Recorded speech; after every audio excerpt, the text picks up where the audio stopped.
Today we are going to be investigating layers of the atmosphere. So you'll be in your Earth Science Review packet and you will be turning to page 6.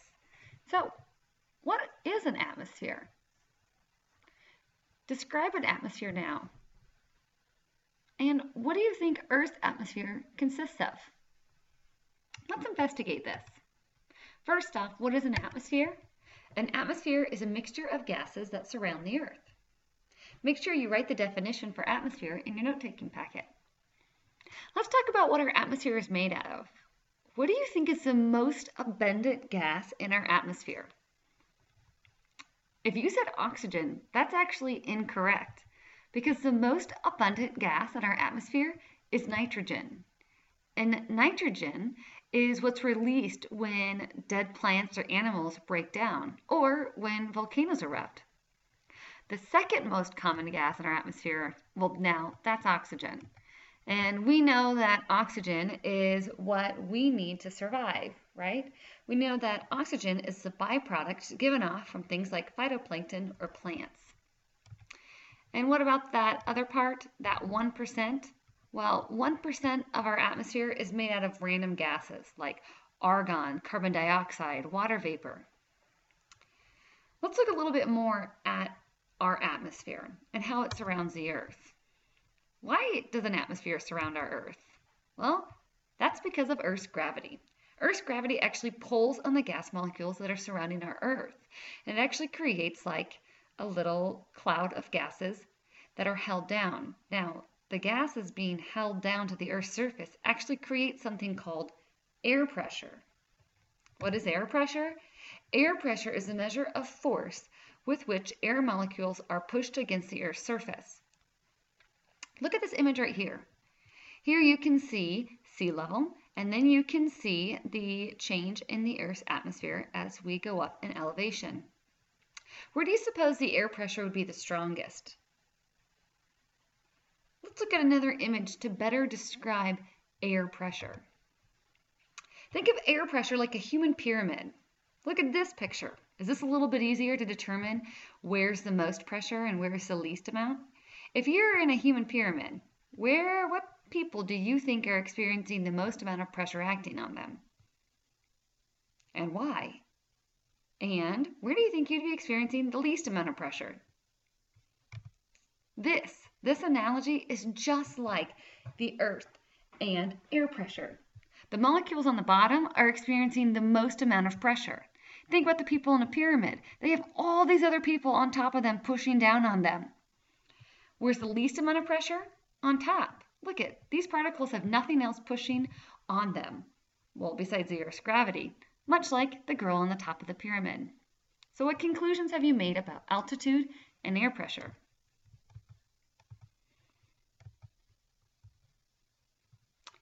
If you said that as altitude increases, air pressure decreases, you'd be correct.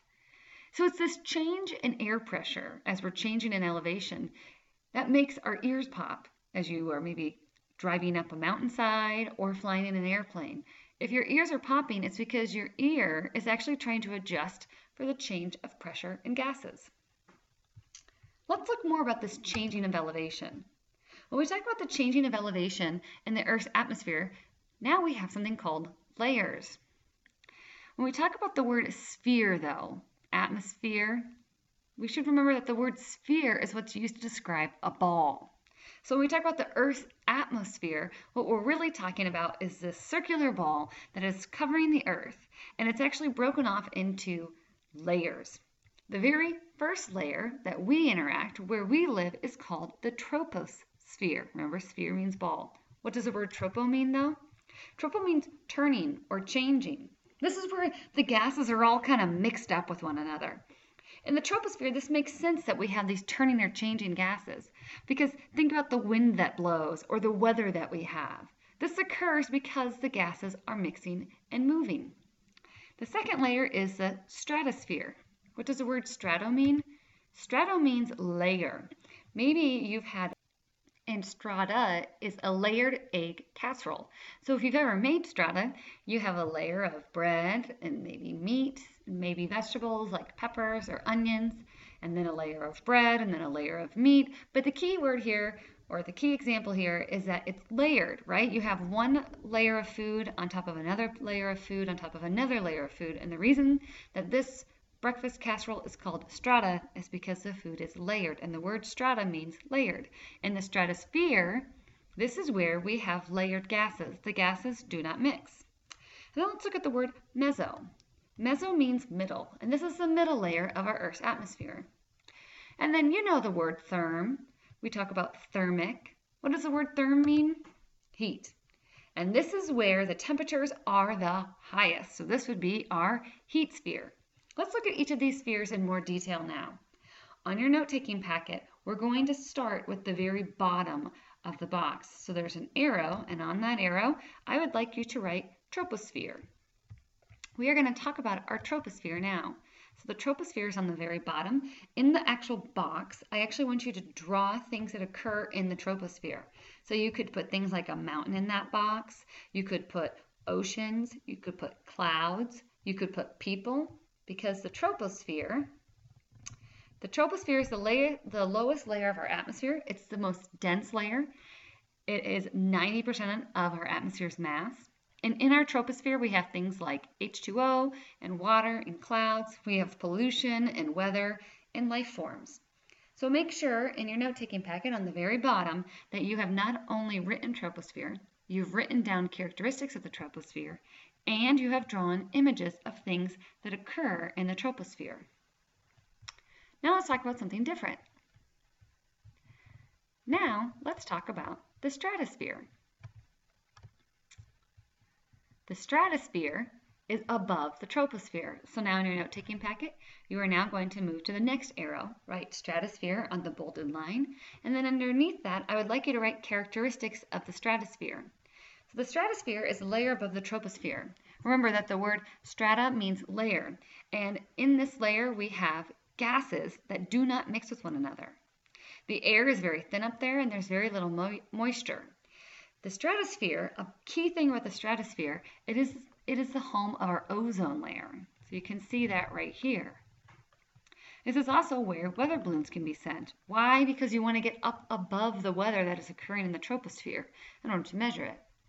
So for your picture that you will draw for the stratosphere, you should draw a layer of little O's, or at least write out ozone. And you can also draw something like a weather balloon. Please notice that where do airplanes fly? Airplanes fly in the region between the troposphere and the stratosphere.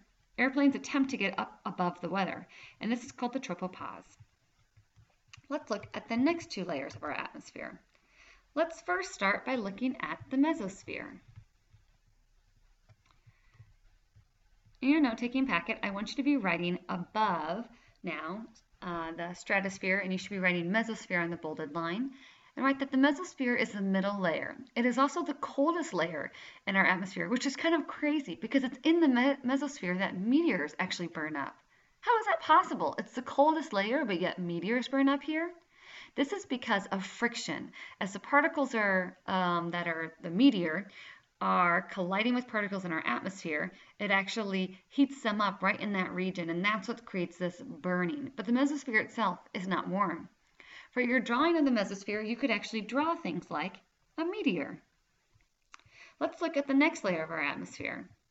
This layer of our atmosphere is the thermosphere. And the thermosphere, well, we already know that the thermosphere is the uppermost layer of our atmosphere. The thermosphere is the hottest layer. The thermosphere is so hot because it is actually absorbing high amounts of energy from solar radiation that our sun is putting off. Go ahead and draw examples of things for the thermosphere. One thing to note that's in the thermosphere are things like our northern lights. Now let's analyze the chart. Look at the chart. Do you see that we have height is what's on the side? So this is as we are moving up in elevation in miles, and then below you can see the temperature. Which layer of the atmosphere is the thinnest? Which layer of the atmosphere is the hottest? What layer do meteors burn up in? And what layer contains the ozone?